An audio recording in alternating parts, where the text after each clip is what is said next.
दोस्तों, स्वाभाविक सी बात है, इस मुद्दे को राहुल गांधी ने अपनी चुनावी रैली में भी उठाया है। राहुल गांधी ने क्या कहा आपके स्क्रीन पर? उन्होंने कहा कि आज भाजपा के कुछ कार्यकर्ता झंडा लेकर हमारी बस के सामने आ गए, मैं बस से निकला, वो भाग गए। क्या समझ रखा है इन लोगों ने? कांग्रेस पार्टी बीजेपी आरएसएस के कार्यकर्ताओं से डरती है क्या? राहुल गांधी ने किस तरह से अपनी बात रखी, आइए सुनते हैं। यहां से 2-3 किलोमीटर पहले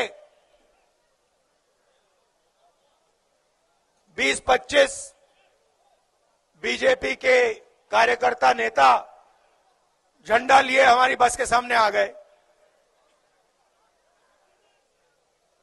मैं बस से निकला, वो भाग गए।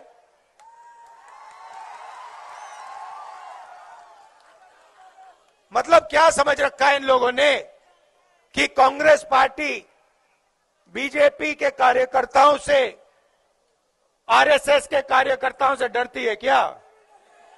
ये कौन सा सपना देख रहे हैं?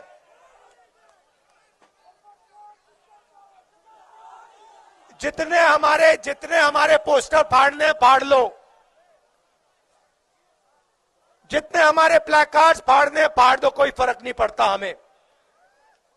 हमारी विचारधारा की लड़ाई है, हम किसी से नहीं डरते हैं, ना नरेंद्र मोदी से डरते हैं, ना यहाँ के चीफ मिनिस्टर से डरते हैं।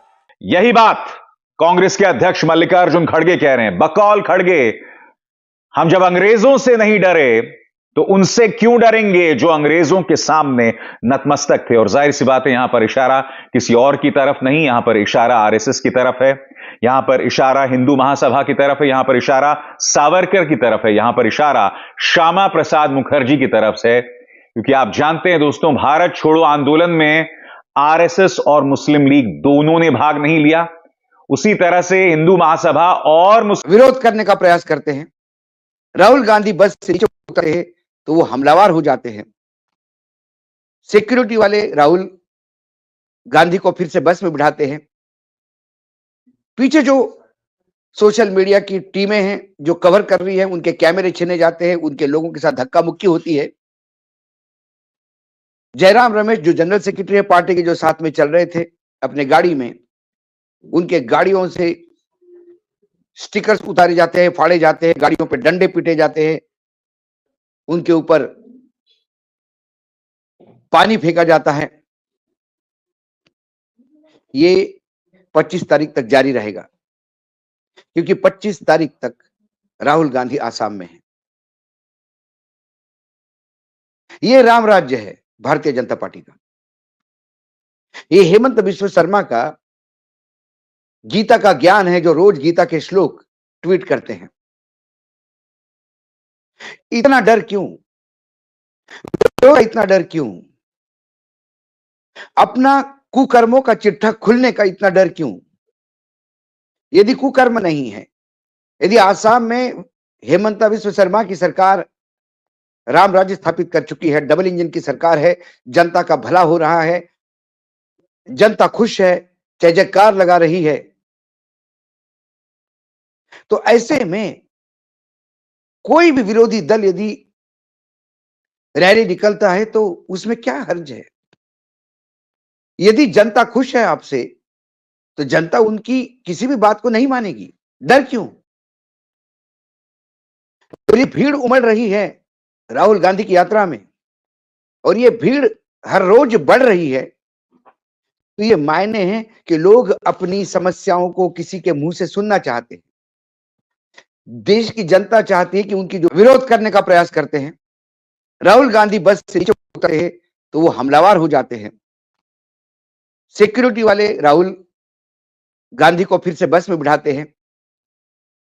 पीछे जो सोशल मीडिया की टीम।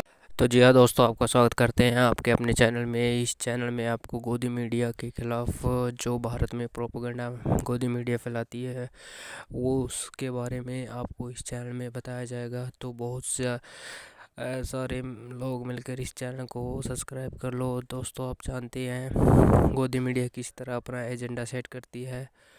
हर तरफ न्यूज़ चैनलों में ही, पहले भारत के न्यूज़ चैनलों में इकनॉमी और विकास की बात होती है, पर अब वो देखने को आपको पता है वो अब नहीं मिल रहा। अब भारत के चैनलों में बात होती है राम मंदिर की और धर्म की। उसने उसको कहा, उसने मेरे धर्म को ऐसा कहा, उसने मेरे धर्म को ऐसे कहा। इस बारे में चर्चा आज टीवी चैनलों पे हो रही है। पर क्या ये सही है?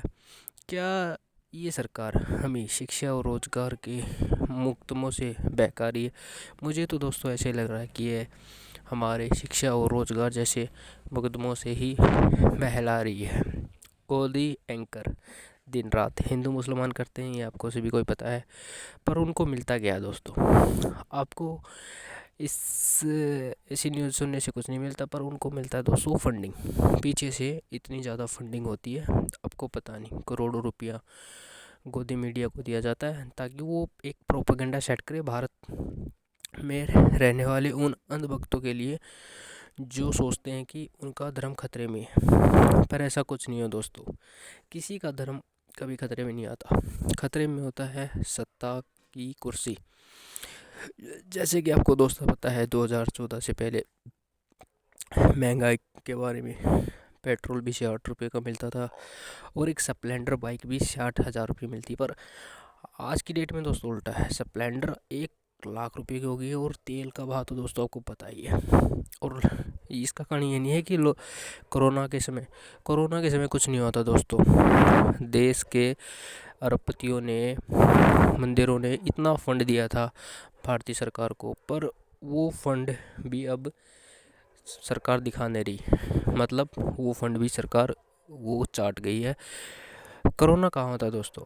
लोगों को लगता है कोरोना है, पर जब कोरोना था तो प्रधानमंत्री नरेंद्र मोदी बंगाल की यात्रा कर रहे थे, ज़ोर शोर से चुनावों का प्रसार कर रहे थे। तो कोरोना कहाँ है दोस्तों? कोरोना कुछ नहीं है दोस्तों। हम लोगों को मूर्ख बनाए रखने के लिए ये सरकार किस तरह से मीडिया का सहारा लेती है, बाबाओं का सहारा लेती है। वो बाबा दोस्तों, वो बाबा जो एक शो के 10-10 लाख रुपए लेते हैं, फॉर्चूनर में आते, फॉर्चूनर में जाते, हमें क्या मिलता? हमें कुछ नहीं मिलता दोस्तों। राहुल गांधी के खिलाफ भी उन्होंने पहले कुछ कहा था कि राहुल गांधी पप्पू है, पर ऐसा नहीं है दोस्तों। राहुल गांधी पप्पू नहीं है, वो बंदा बहुत हाई लेवल की सोच का है और वो कहाँ से पढ़ा हुआ आपको ये बारे में पता होगा दोस्तों। तो कृपया इन झूठे प्रोपेगेंडाओं से बचें और अपने मस्तिष्क को सही आयाम दें। मंदिर बन रहा है दोस्तों, अच्छी बात है, पर मंदिर के साथ क्या रोज़गार की बात होगी, ये सोचने वाली बात है। सरकार के आने के बाद जातियों में इतना जहर घुल गया दोस्तों, धर्म के बारे में इतना जहर घुल गया दोस्तों, लोग एक दूसरे का मुंह नहीं देखना चाहते दोस्तों।